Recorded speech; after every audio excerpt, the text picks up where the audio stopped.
नमस्कार, ANB news देख रहे हैं आप। मैं हूं आपके साथ पल्लवी राजपूत और हमारे खास कार्यक्रम राष्ट्र धर्म में आप सभी का स्वागत है। चलिए रुख कर लेते हैं आज के मुद्दे का। केंद्र सरकार और दिल्ली सरकार के बीच तकरार एक बार फिर बढ़ रही है।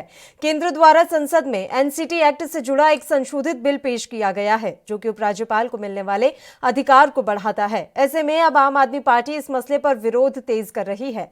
पार्टी द्वारा आयोजित धरने में शामिल होने के लिए सीएम अरविंद केजरीवाल जंतर मंतर पहुंचे। यहां उन्होंने मंच से केंद्र सरकार पर निशाना साधा। सीएम ने कहा कि केंद्र के इस बिल से दिल्ली के लोग दुखी हैं।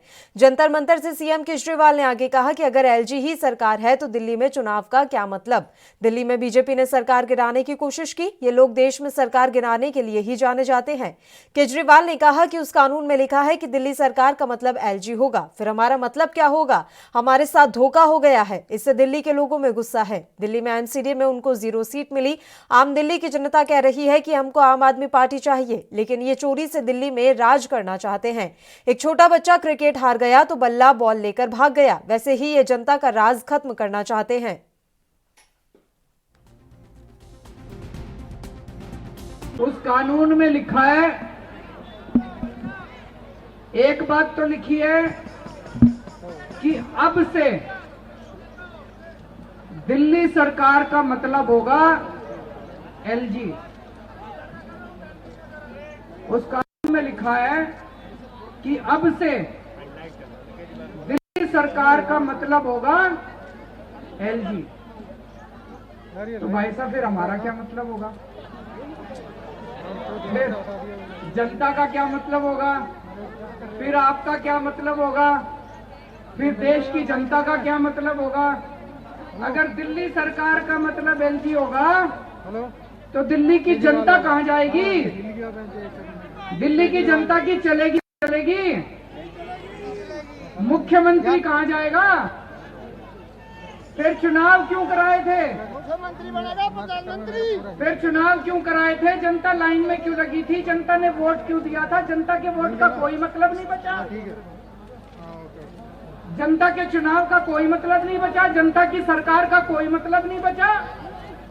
अब चूंकि दिल्ली के अंदर दोबारा सरकार नहीं बनी भाजपा की, एमसीडी में 0 सीट पर आई, दिल्ली सरकार के कामों की लोकप्रियता चारों तरफ बढ़ रही है, तो अब पुनः भाजपा जो है इस तरह के संकट को पैदा कर रही है जिससे कि काम रोका जा सके।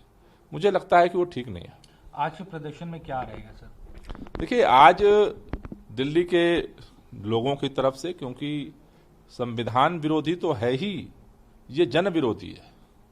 संवैधानिक अधिकार नहीं है भाजपा के पास इसे चेंज करने का, लेकिन नैतिक अधिकार भी नहीं है। तो ऐसे में जो ये एक लोकतंत्र विरोधी, जन विरोधी जो कार्रवाई भारतीय जनता पार्टी अपने सत्ता के अहंकार में करने जा रही है, उसके खिलाफ हम लोकतांत्रिक तरीके से अपनी आवाज को उठाएंगे कि इस तरह की तानाशाही पर रोक लगे। भारतीय जनता पार्टी ने जो प्रस्ताव रखा है उसको वापस लिया जाए और दिल्ली जिस तरह से स्मूथ तरीके से चल रही है वो चलती रहे। अभी कोविड का संकट आया, दिल्ली सरकार ने केंद्र सरकार के साथ मिलकर के काम किया, कोई दिक्कत नहीं आई। तो मेरे ख्याल से ये जबरदस्ती पूरे दिल्ली को डिस्टर्ब करने की कोशिश हो रही है और ये राजनीतिक इंटेंशन से हो रही है, जो ठीक नहीं है। और इस मसले पर चर्चा की शुरुआत कर लेते हैं। इस समय 2 मेहमान लाइव हमारे साथ जुड़ गए हैं। भारतीय जनता पार्टी से प्रदीप भटनागर जी और अनु पांडे जी, जो कि आम आदमी पार्टी से हैं। दोनों ही मेहमानों का स्वागत है एएनबी न्यूज पर। सबसे पहले प्रदीप जी, मैं आपके साथ ही शुरुआत करना चाहूंगी। आज आम आदमी पार्टी के अलावा कांग्रेस ने भी दिल्ली में प्रदर्शन किया है और आरोप एक ही लग रहा है कि पीछे के दरवाजे से आप दिल्ली में सरकार चलाना चाहते हैं।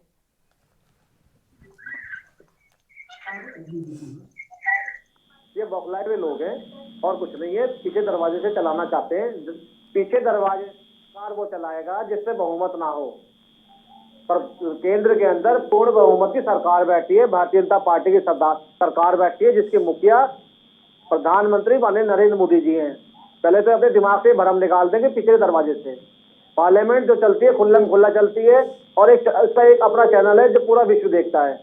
पहले चीज ये बता दूं, क्लियर कर दूं, जो ये कहते हैं ना भरम पीछे दरवाजे से, ऐसा कुछ नहीं है। दूसरी चाहिए, देखिए ये लोग क्या है जो आज जो ये भाषणबाजी कर रहे हैं, जो आज जंतर मंतर प्रदर्शन कर रहे हैं, उनकी नौबत देखिए क्यों आ गई है। क्योंकि ये क्या दिल्ली में 4 सीट जीत गए, सारा जहां जीत लिया इन्होंने। इनके दिमाग में ऐसी चढ़ी हुई है पहली चीज। दूसरी चीज क्या है कि ये लोग जनता के हित में काम नहीं कर रहे, जनता के हित में काम नहीं कर रहे, जनता के हित में काम कर रहे हैं ना। बहुत ऊंचे सपने हैं, मुंगेरी लाल के बड़े हसीन सपने हैं, और पूरे देश पे जो चीज देखना चाहते हैं, करना चाहते हैं, ये सपने बहुत बड़े हैं, मगर क्या ही काम नहीं करना चाहते जनता के लिए। बड़ी विडंबना ये है, ये जनता के बारे में हित में नहीं सोचते। अरे अगर उपराज्यपाल को अगर उसकी अगर पावर बढ़ा दी गई है तो क्या आप उसका समन्वय बना के काम नहीं कर सकते क्या वो राज्यपाल क्या हिटलर बैठे हैं क्या? उससे पहले काम नहीं हो रहे थे राज्यपाल के अनुशासन में और अनुशासित तरीके से साथ मिलके? ये नई चीज क्या आई?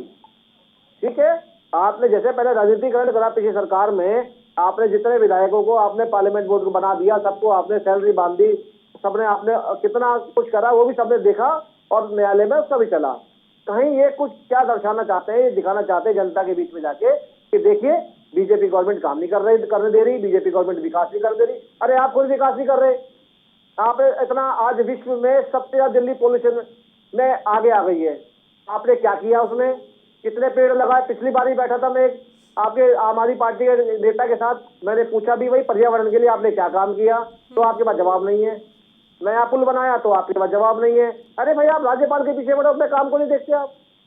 ठीक है, अनु पांडे जी से एक प्रतिक्रिया ले लेते हैं। बताइए अनु पांडे जी, उन्होंने तो अपना पक्ष रख दिया है, अब वो सवाल कर रहे हैं कि आप अपने काम पर ध्यान दीजिए। अगर एलजी की शक्तियां बढ़ाई जा रही हैं तो क्या सामंजस्य के साथ काम नहीं हो सकता?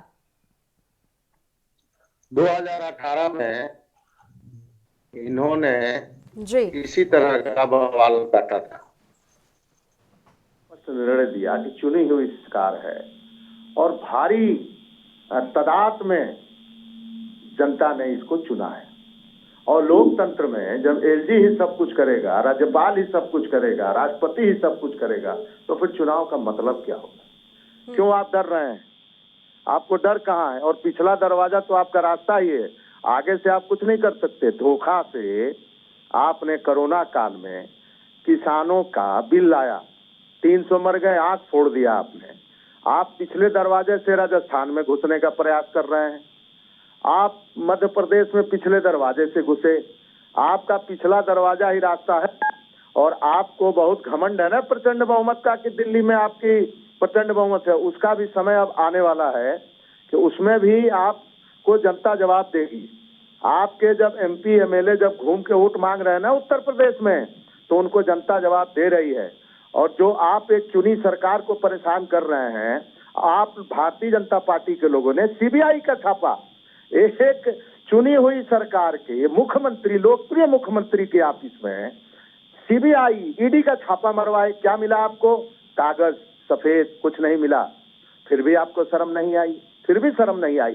पिछली बार 2018 में आपने इसी तरह का एक मैटर लाया था, आप चाह रहे थे कि दबा दें, कुचल दें, आम आदमी को खत्म कर दें, नष्ट कर दें। सुप्रीम कोर्ट खड़ा हुआ और बस निर्देश दिया। फिर आप एक नया, जब हार गए 5 सीट, एक नहीं मिला, जब बुरी तरीके से पूरा गुजरात मॉडल लग गया था, पूरे देश के एमपी एमएलए सभासद पार्षद नेता, इनके जितने भूमंडल पर इनके नेता आक्रमण करते हैं, दिल्ली में लग गए, फिर भी हार गए, फिर भी शर्म नहीं आई। तो अब इन लोगों को क्या करें? लोकतंत्र को तार तार इन लोगों ने किया है। अभी कुछ दिन पहले एक रिपोर्ट आई दुनिया के पैमाने पर, उसमें कहा गया कि भारत में अब आंशिक रूप से लोकतंत्र रह गया है। जो सही ढंग से बात कर देवे इनका विरोधी, जो सही चीज को कहे इनका विरोधी, जो जनता के लिए काम करे इनका विरोधी, जो कहे कि मैं किसान हूं मेरा हक दे दो इनका विरोधी, उसकी आंख फोड़ देंगे, उसको जेल में डाल देंगे, सीबीआई इनकी, ईडी इनका। तो कहने का मतलब है कि लोकतांत्रिक प्रक्रिया को ये बिल्कुल खत्म करने की स्थिति इस देश के अंदर। क्या मतलब है? दिल्ली सरकार कहाँ गड़बड़ काम कर रही है? क्या दिल्ली सरकार ने अभी तक गड़बड़ कर दिया? क्या इस देश के अंदर लोगों को मुफ्त में दवाई देना, क्या ये गड़बड़ काम है? बच्चों को शिक्षा देना, क्या ये गड़बड़ काम है? गरीबों की भलाई करना, ये गड़बड़ काम है? महिलाओं को मुफ्त यात्रा कराना, ये गड़बड़ काम है? मुफ्त बिजली देना, ये गड़बड़ काम है? मुफ्त वाईफाई देना, ये गड़बड़ काम है? ये एलजी बिठा दिए। एलजी जी के पास जाएगा, अगर अरविंद केजरीवाल जी कोई जनहित का निर्णय लेने जाएंगे रोक देंगे। इसके पहले भी रोकते रहे हैं। आपको याद होगा सांगलू कमेटी बनाई गई, गोपाल राय हमारे मंत्री और सतेंद्र जैन को धरना देना पड़ा, तोशक तकिया लेके बैठना पड़ा कि मोहल्ला क्लिनिक बनना है, और राज्यपाल फाइल रोके हैं कि इसी तरह का अड़ंगा लगाते थे। जब दिल्ली इनके कब्जे में नहीं आया, जब ये खिसियानी बिल्ली खम्भा नोचे, जब इनके कब्जे में कुछ नहीं आया तो एक नया शुरू कर दिए। अब ये बंगाल में भिड़े हैं, वहां सारा इनका लावा लश्कर, जैसे मुगल नहीं आक्रमण करते थे भारत के ऊपर, ये मुगलों की सेना है। इसके अलावा मैं इनके विषय में कुछ नहीं कर सकता। ठीक है, बताइए प्रदीप भटनागर जी, आप मुगलों की सेना है, अनु पांडे जी का बड़ा बयान। पहले की जगह तो मुगलों की सेना तो इस समय आम आदमी पार्टी है, हम मुगलों की सेना नहीं है, हम भारत की सेना है। मुगलों की सेना तो आम आदमी पार्टी बन चुकी है। पहले तो ये अपना बयान वापस ले लीजिए।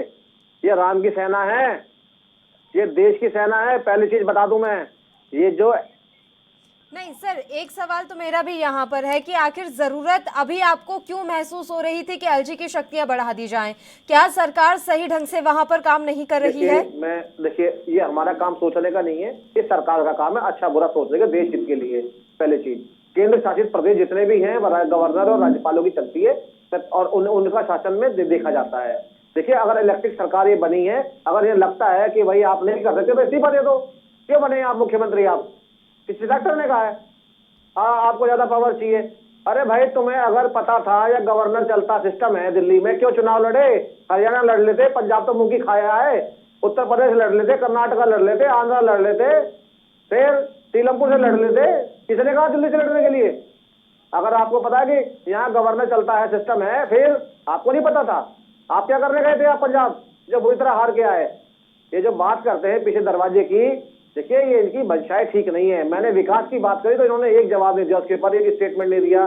मैंने कहा तो उन्होंने मुफ्त में हम बिजली दे रहे हैं, मुफ्त में पानी दे रहे हैं, महिलाओं को मुफ्त में हम यात्रा करवा रहे हैं, और कौन से विकास के कार्य गिनाए वो आपको? आप ये तो बता दीजिए कि एक बस के अंदर कितनी महिलाएं चलती हैं पूरे दिन में?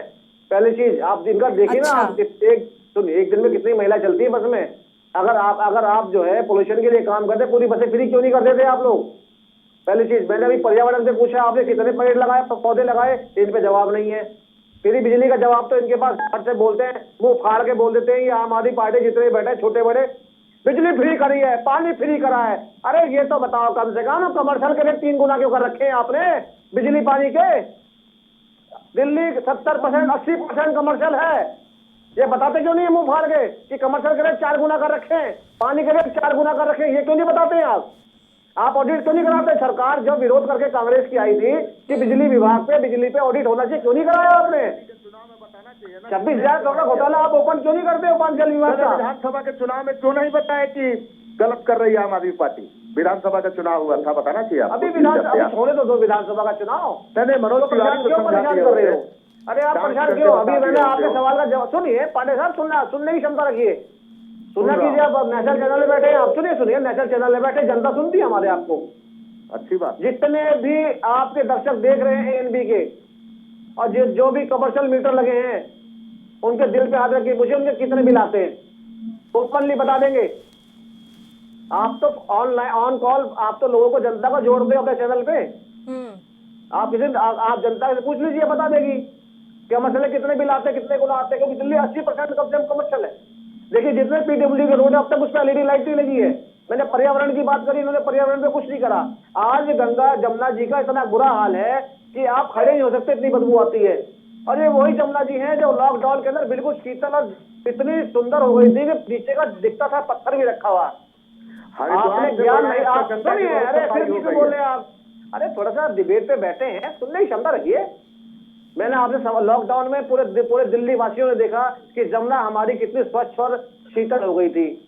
अगर ये चाहते उससे ज्ञान लेते तो उस पर काम करते। इन्होंने आज तक नाले बंद नहीं करे जितने जमुना जी में इकट्ठे जाते हैं। प्रदूषण मतलब मेन मुद्दा यहाँ पर लग रहा है कि भारतीय जनता पार्टी की तरफ से है कि आप पोल्यूशन पर भी ध्यान दें। बिल्कुल सर, बहस ऐसे ही जारी रहेगी प्रदीप जी, इसलिए रोक रही हूँ क्योंकि एक छोटे से ब्रेक के लिए हमें यहाँ रुकना है, फौरन हाजिर होंगे।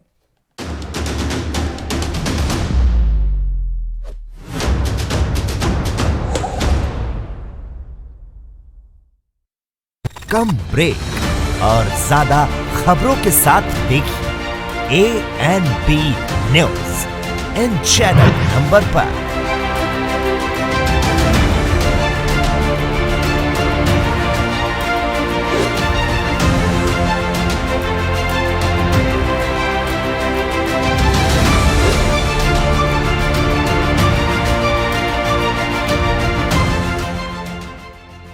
क्या आप दुबले पतले कमजोर हैं, आपकी सेहत नहीं बनती?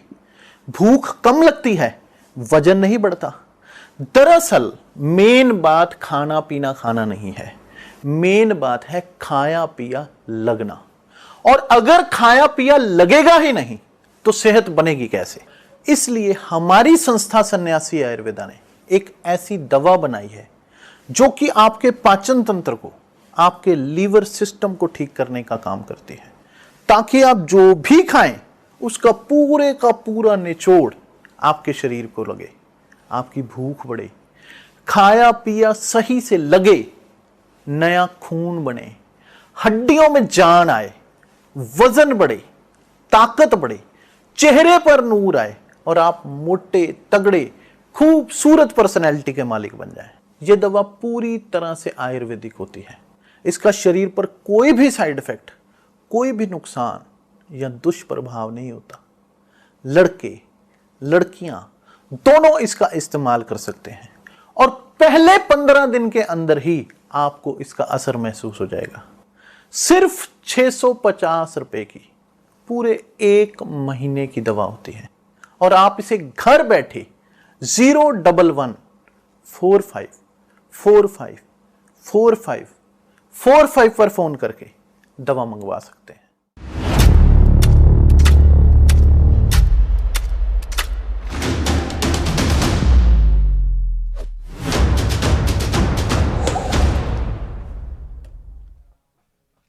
ब्रेक के बाद एक बार फिर से राष्ट्रधर्म में आप सभी का स्वागत है। एलजी की शक्तियां बढ़ाने को लेकर इस समय एक बार फिर से दिल्ली में केंद्र सरकार और आम आदमी पार्टी की राज्य सरकार आमने सामने है। दोनों ही एक दूसरे पर निशाना साध रही हैं और इस समय दोनों मेहमान भी हमारे साथ लगातार जुड़े हुए हैं। इसी मसले पर चर्चा के लिए अनु पांडे जी आपका रुख कर लेते हैं। सर, आपसे प्रतिक्रिया चाहूंगी।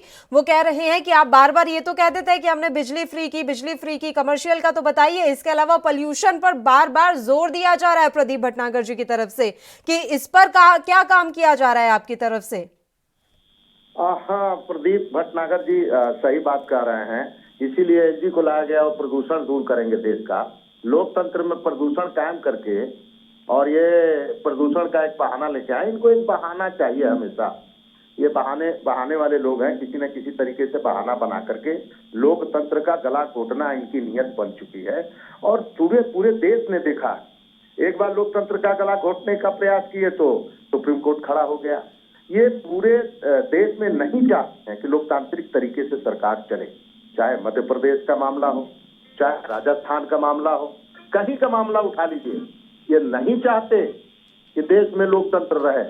लोकतांत्रिक मूल्यों का हनन करना ही इनकी नियत बन चुकी है और ये करते रहेंगे। लेकिन देश की जनता इनको जवाब देगी और इनको जवाब मिलेगा।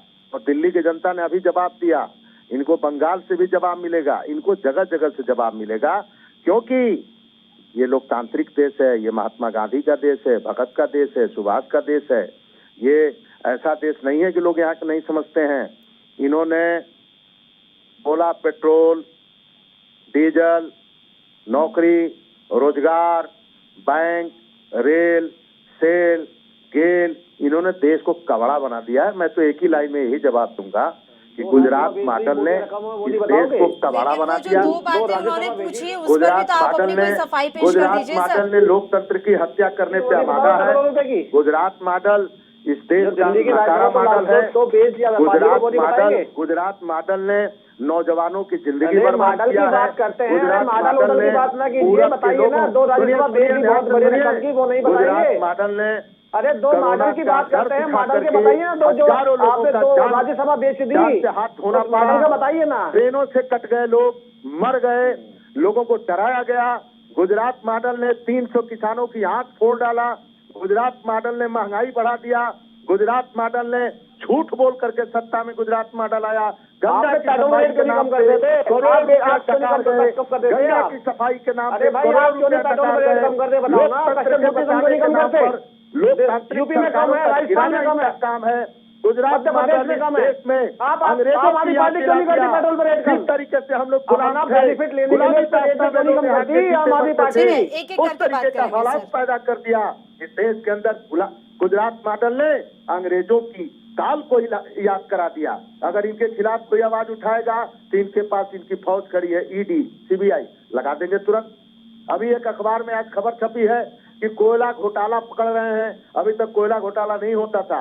अभी सारे जो भ्रष्ट बेईमान हैं अपनी पार्टी में भर रहे हैं। अब उनको भ्रष्ट बेईमान नहीं लग रहे हैं। जो इनके पास नहीं आता है वो भ्रष्ट बेईमान होता है, इनके पास चला जाता है तो ईमानदार हो जाता है।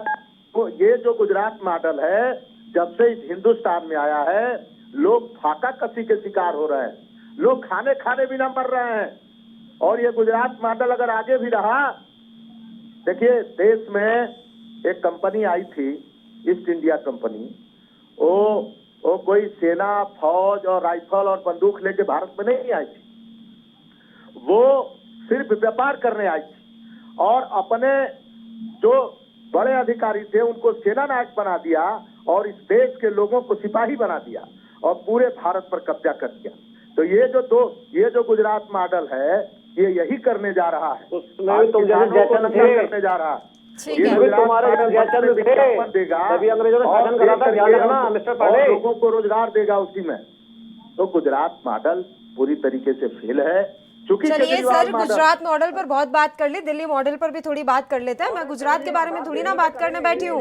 वो 2 सवाल पूछ रहे हैं, उसका आपने जवाब नहीं दिया। पूरे गुजरात मॉडल का यहाँ पर आपने व्याख्या कर दी।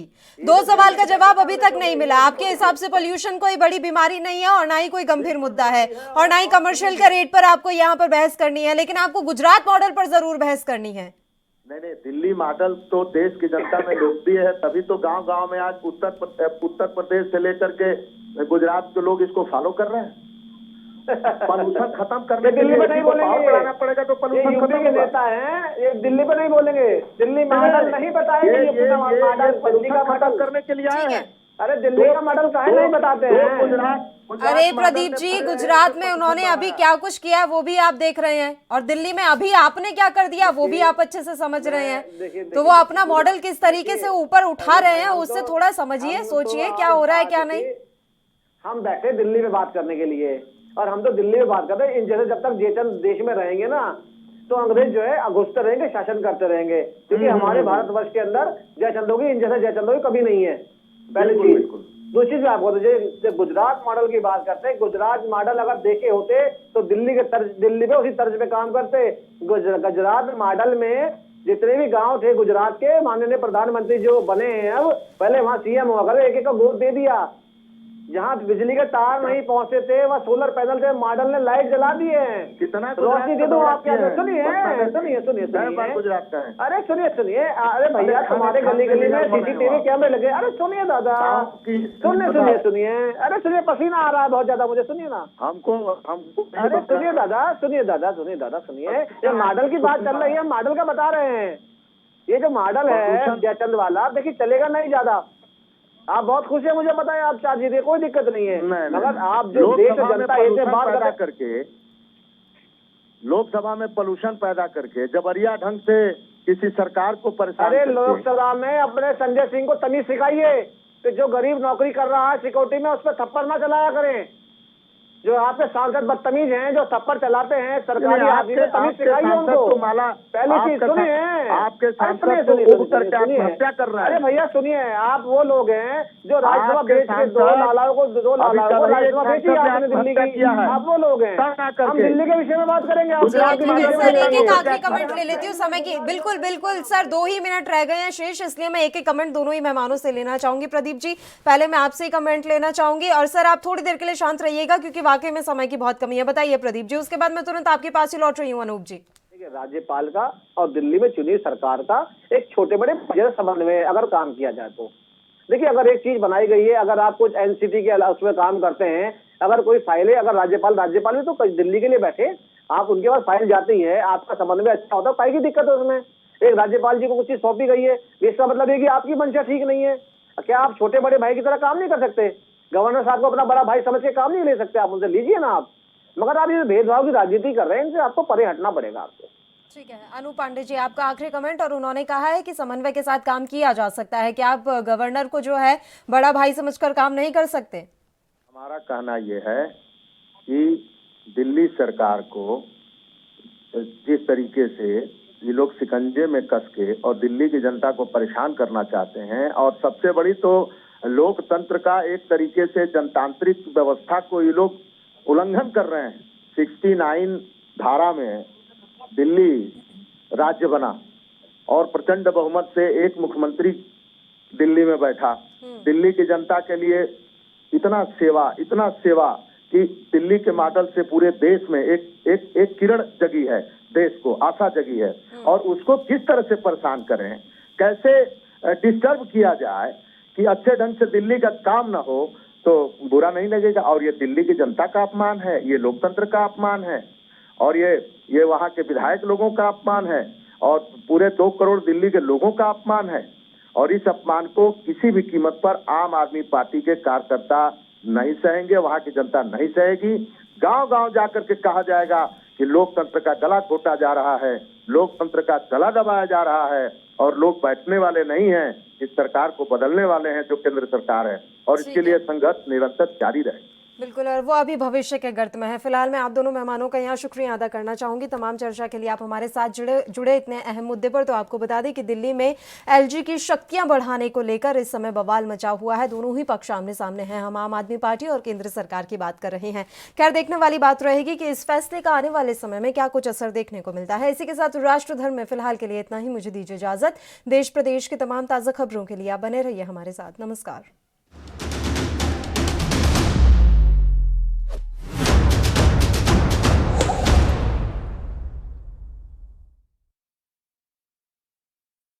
क्या आप दुबले पतले कमजोर हैं, आपकी सेहत नहीं बनती, भूख कम लगती है, वजन नहीं बढ़ता?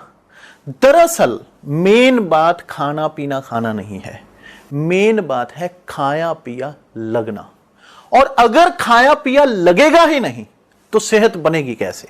इसलिए हमारी संस्था सन्यासी आयुर्वेदा ने एक ऐसी दवा बनाई है जो कि आपके पाचन तंत्र को, आपके लीवर सिस्टम को ठीक करने का काम करती है, ताकि आप जो भी खाएं उसका पूरे का पूरा निचोड़ आपके शरीर को लगे, आपकी भूख बढ़े, खाया पिया सही से लगे, नया खून बने, हड्डियों में जान आए, वजन बढ़े, ताकत बढ़े, चेहरे पर नूर आए और आप मोटे तगड़े खूबसूरत पर्सनैलिटी के मालिक बन जाएं। यह दवा पूरी तरह से आयुर्वेदिक होती है। इसका शरीर पर कोई भी साइड इफेक्ट, कोई भी नुकसान या दुष्प्रभाव नहीं होता। लड़के लड़कियां दोनों इसका इस्तेमाल कर सकते हैं और पहले 15 दिन के अंदर ही आपको इसका असर महसूस हो जाएगा। सिर्फ 650 रुपए की पूरे 1 महीने की दवा होती है और आप इसे घर बैठे 01145454545 पर फोन करके दवा मंगवा सकते हैं।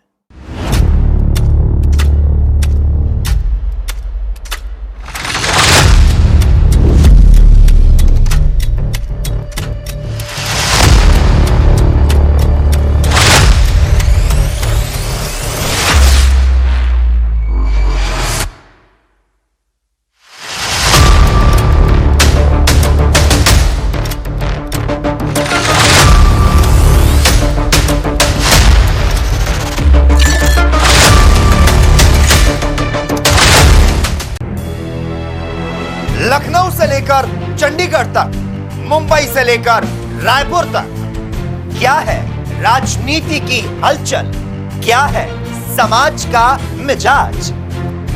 राजधानी लाइव, हमारी नजर, आपका फैसला।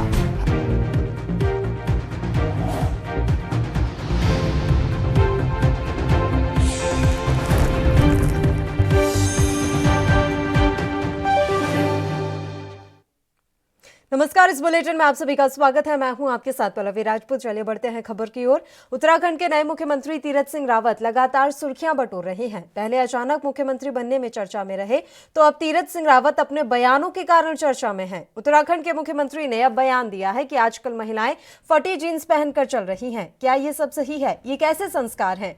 दरअसल बाल अधिकार संरक्षण आयोग की एक कार्यशाला का मुख्यमंत्री तीरथ सिंह रावत ने उद्घाटन किया। इसी दौरान उन्होंने कहा कि बच्चों में कैसे संस्कार आते हैं हैं ये अभिभावकों पर निर्भर करता है।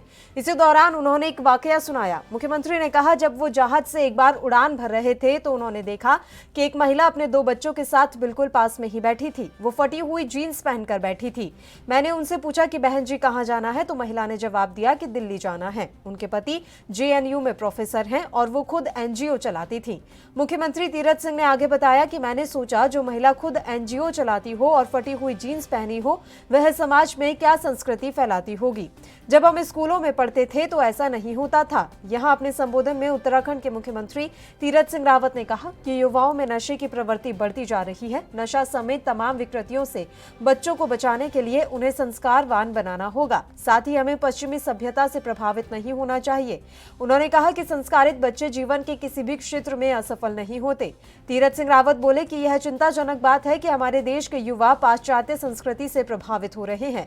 मुख्यमंत्री ने कहा कि नशा मुक्ति के लिए चलाए जा रहे अभियान में सिर्फ सरकारी प्रयास ही पर्याप्त नहीं हो सकते। इसके लिए सामाजिक संगठनों, संस्थाओं और समाज के गणमान्य लोगों को भी आगे आना होगा।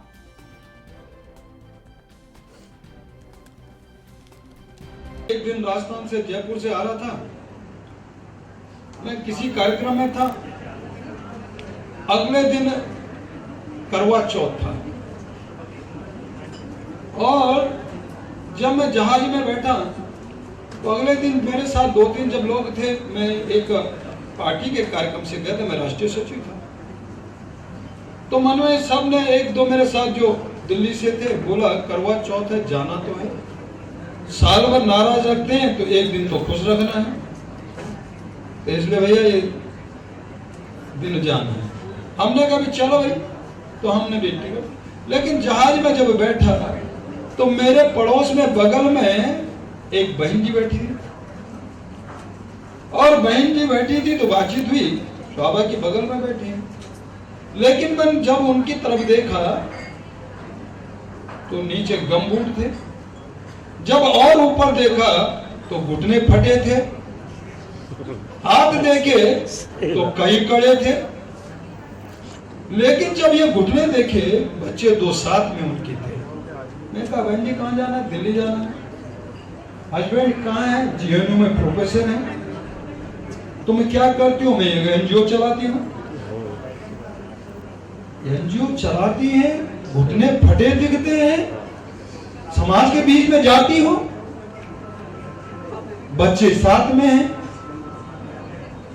क्या संस्कार दोगे? जिस तरह का भौतिकवाद की चकाचौंध में आज का यहाँ का नौजवान, और नौजवान ही नहीं तो युवतियां भी भाग रही हैं उस होड़ में, उस दौड़ में,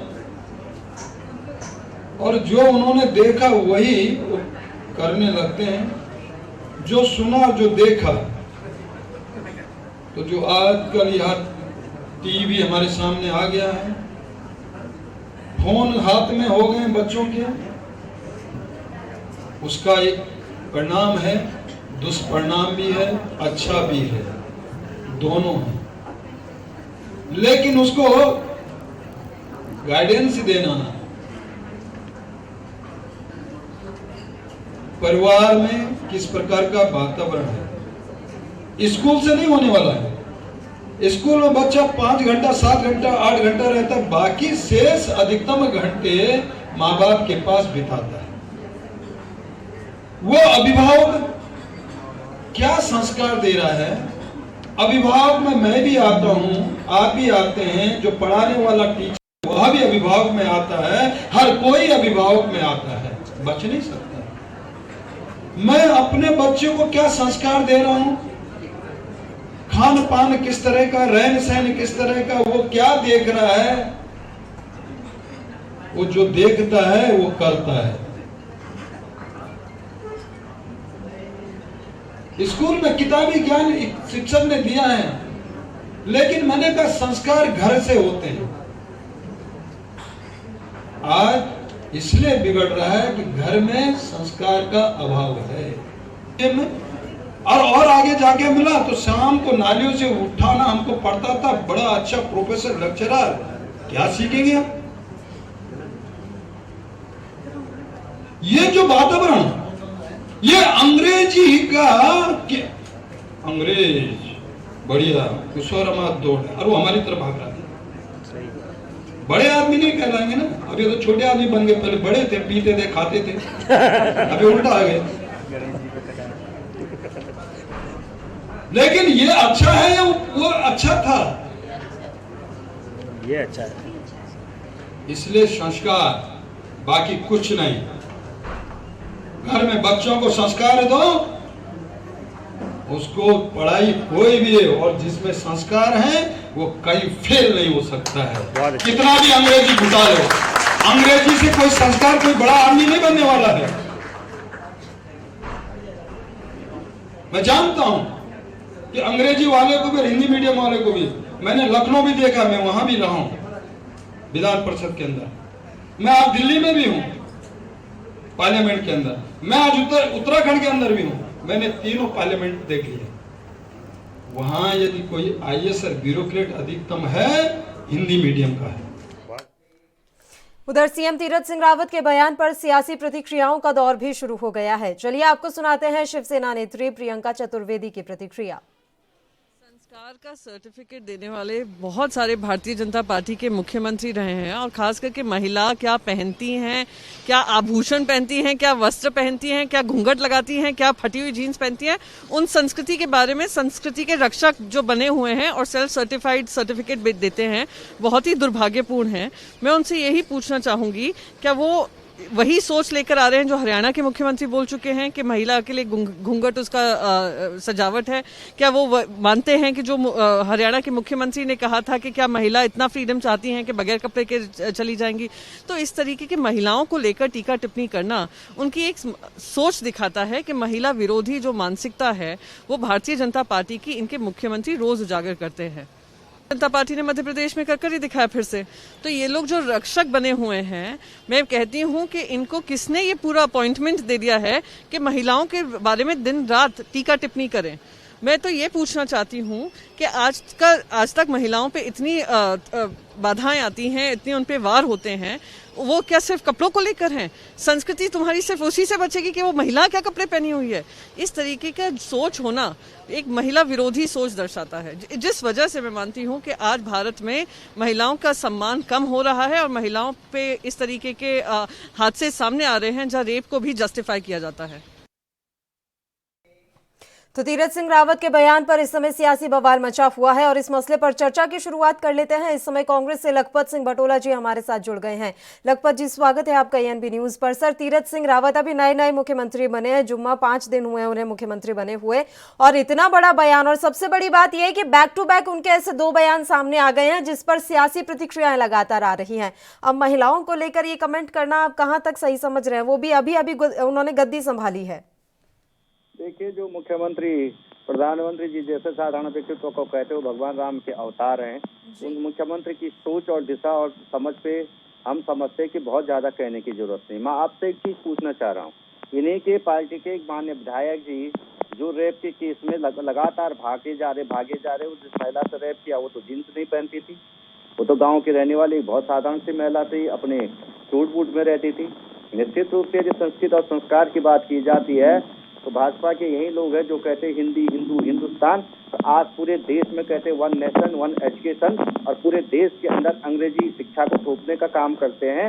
ये समझ लीजिए कि कहते क्या है करते क्या है, ये आप समझ लीजिए। आज भी इन्होंने शिक्षा की बात पे की है। मैं पूछना चाहता हूँ तो जानना चाहता हूँ, मेरे संज्ञान में नहीं है कि माननीय मुख्यमंत्री जी के लड़के क्या हिंदी मीडियम में पढ़ते हैं, क्या उत्तराखंड के किसी संस्कृत स्कूल में पढ़ते हैं, ये देखा जाना चाहिए, या किसी क्रिश्चियन स्कूल में पढ़ते हैं, जो बड़े बड़े स्कूल हैं, सेंट जोसेफ, सेंट थॉमस और ऐसे जो नामी स्कूल हैं जो माइनॉरिटी के, क्या उनमें पढ़ते हैं? ये भी सवाल पूछा जाना चाहिए। और यदि आप कह रहे कि हम हिंदी के लोग बहुत सारे आईएएस रहते, हिंदी के लोग भी ज्यादा आईएएस बनते, तो ये अपने पे लागू क्यों नहीं करते? क्यों आप शिक्षा मंत्री रहते हुए आपने उत्तराखंड के लिए क्या गाइडलाइन दी थी 2002 में? किस तरह के आपने, जहां 9.5 लाख बच्चे रजिस्टर्ड होते थे वहां 4 लाख बच्चे उत्तराखंड के सरकारी स्कूल में रजिस्टर्ड होने का काम हो रहा है। शिक्षा की लगातार सबसे ज्यादा ये छात्र संख्या गिरी है वो तीरथ सिंह जी के शासनकाल में गिरी थी। इस पे कौन जवाब देगा? इसके लिए कौन जवाब देगा? बिल्कुल, लेकिन उनको ये अचानक से पता नहीं कहाँ से याद आ गया, कोई वाकया वो सुना रहे थे और बड़ा आहत हुई ये बातें सुनकर कि फटी जीन्स पहनी हुई है तो मतलब आप संस्कारवान नहीं हैं। तो इस तरह के बातें अगर कोई मुख्यमंत्री के पद पर रहकर बोले तो उसे किस तरीके से देखा जाए? हालांकि आपने तमाम बातें यहाँ पर कही हैं, लेकिन मुझे एक सवाल यहाँ पर ये आ रहा है कि क्या अब बीजेपी आलाकमान की तरफ से इन बयानों का खंडन किया जाएगा या उन्हें समझाया जाएगा या खुद सीएम आकर माफी मांगेंगे कि मैंने गलत कहा? देखिए, आप स्वयं एक महिला है, आज देश के अंदर बड़े नामी गिरामी चैनलों पे आप एंकर हैं। महिला का सम्मान उसके व्यक्तित्व को बढ़ाने से, उसका स्वाभिमान बढ़ाने से, उसकी शिक्षा और रोजगार बढ़ाने से है। यदि महिला का सम्मान होगा तो उसकी शिक्षा होगी, रोजगार होगा, स्वास्थ्य होगा, तो निश्चित रूप से उसमें विश्वास बढ़ेगा और विश्वास बढ़ने के साथ वो अपने कर्तव्यों के, अधिकारों के प्रति जागरूक होगी। और हमें संविधान इतने कर्तव्य और उसको इतना कर्तव्य, हमें संविधान इतनी सुरक्षा देते हैं कि उसके और हमें कर्तव्य, यदि अपने कर्तव्यों के प्रति वो सजग हो जाए तो कोई देश में ऐसा नहीं कि जो समाज में उसको किसी तरह के नुकसान हो। ठीक है, बिल्कुल सर। इस समय गजराज सिंह बिष्ट जी हमारे साथ जुड़ गए हैं जो कि भारतीय जनता पार्टी से हैं। गजराज जी, सीधा सा सवाल है, तीरथ सिंह रावत की सोच आखिर इतनी छोटी कैसे हो सकती है? वो मुख्यमंत्री जैसे पद पर आसीन है, ऐसे शब्द मुझे उनके लिए नहीं बोलने चाहिए, लेकिन वो जिस तरह के शब्द लड़कियों या महिलाओं के लिए निकाल रहे थे वो भी कहीं से स्वीकार्य नहीं है। हेलो, आवाज पहुंच रही है गजराज जी आप तक? मेरा सवाल आपने सुना सर या दोहराना है मुझे सवाल?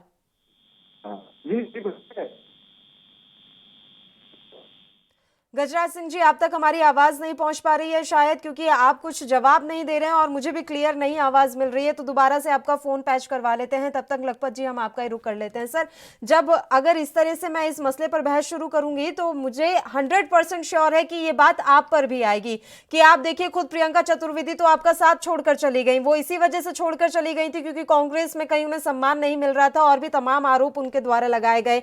इसके अलावा एक वीडियो बड़ा वायरल हुआ था जहां कांग्रेस की महिला कार्यकर्ता के साथ पिटाई विटाई भी की गई थी। तो सम्मान की बात तो ऐसा है कि किसी भी पार्टी में सम्मानजनक नजरों से शायद देखा नहीं जा रहा है महिलाओं को। देखिए, आपने इस चीज को बहुत गलत उदाहरण दिया है जी। मैं इसलिए कह सकता हूं इस बात को, किसी के राजनीतिक रूप से कौन महिला कहां जुड़ती है ये इसका सम्मान से कोई लेना देना नहीं। वो आरोप कुछ ऐसे लगा कर गई थी, मैंने आपको पहले ही कहा सर, वो आरोप कुछ ऐसे लगा कर गई थी। आरोप एक तो आपको व्यक्तिगत आपको हो सकता है, आज आप इस चैनल में, कल दूसरे बड़े चैनल में, इससे बड़े चैनल में चले जाएं या स्वयं का चैनल खोल दें, उसके लिए तो आपकी अभिव्यक्ति, आपकी स्वतंत्रता है। इसमें कहां सोच छोटी है। कोई सोचता मैं राज्यसभा जाऊं, कोई पार्टी अगर उसको विधानसभा का टिकट नहीं दे रही, वो लोकसभा का टिकट कोई पार्टी देती तो इस सोच में लेकिन जो मुख्यमंत्री जी का बयान है वो बयान संकीर्ण सोच का है। दो चीजों में अंतर है। आपके लिए, आप अपने लिए समाज में स्थान बनाते हैं और उस स्थान को बनाने के लिए आप चयन करते हैं, तो यही तो हमारे संविधान की खूबी है कि आप अपने लिए सोचते हैं, अपने आगे बढ़ने के लिए सोचते हैं, अपने अधिकारों को लेके आगे बढ़ते हैं। यही अधिकार तो मजबूत करने की मैं बात कर। लेकिन मुख्यमंत्री जी का कहने का मतलब यह है कि महिलाएं असुरक्षित समाज में गंदगी फैलाते हैं, वो लोगों को बलात्कार के लिए मजबूर करते हैं, लोगों को गलत सोच के लिए मजबूर करते हैं। जब गलत कपड़े पहनते हैं तो लोगों की नजरें गलत होती है। मैं यही उदाहरण तो देना चाह रहा हूं कि महेश नेगी जी इनके विधायक हैं और जिस महिला पे बलात्कार के आरोप लगाए हैं वो महिला तो स्वयं गांव की है। वो महिला तो बहुत अच्छे कपड़े पहनती, स्वयं रहने वाली है। उन्होंने आंग्ल भाषा पर प्रश्न चिन्ह उठाया। भाजपा की आज से 5-6 साल पहले का थ्योरम होता था हिंदी, हिंदू, हिंदुस्तान। आज मैं पूछना चाह रहा हूं, वन नेशन वन एजुकेशन की बात कर रहे हैं और पूरे देश के अंदर आंग्ल भाषा थोपने का काम किया है। हिंदी मीडियम की स्कूलों में आंग्ल भाषा थोपी तो कौन थोप रहा आज के समय में? कहा गया हिंदू, हिंदू, हिंदुस्तान। दूसरी बात, माननीय मुख्यमंत्री जी के बच्चे कौन सी स्कूल में पढ़ते हैं? क्या वो हिंदी मीडियम की स्कूल में पढ़ते हैं? क्या वो कोई संस्कृत विद्यालय में पढ़ते हैं? यदि हम अपने सनातन संस्कृति, सनातन रीति रिवाजों की बात वो करते हैं तो मुख्यमंत्री जी को भी लागू करना चाहिए। उन्हें अपने बच्चों को आंग्ल भाषा में नहीं पढ़ाना चाहिए। उन्होंने उदाहरण दिया है कि संसद से लेकर मैं सारे सदनों में रहा हूं और मैंने देखा देश के अंदर सारे लोग, मैक्सिमम लोग हिंदी मीडियम के बच्चे IAS PCS हैं। तो मैं कहना चाह रहा हूं मुख्यमंत्री जी, आप उस नजीर को पेश कीजिए। आप भाषण देने के बजाय आप उदाहरण दीजिए, उस पर नजीर बनाए। अपने बच्चे आपके क्रिश्चियन स्कूल में पढ़ेंगे, आपके बच्चे बड़े बड़े अंग्रेजी माध्यम के स्कूल में पढ़ेंगे, लोगों के लिए आप कहने का काम करेंगे। कहना चाह रहा हूँ, महिला मजबूत तब होगी यदि उसकी शिक्षा मजबूत होगी, उसमें आत्म समानता आ गया, यदि उसको नौकरी के मौके मिले, अपॉर्चुनिटियां मिलेंगी समाज में। संविधान पूरी के पूरे अधिकार देता है और इसमें किसी को कहने की जरूरत नहीं है।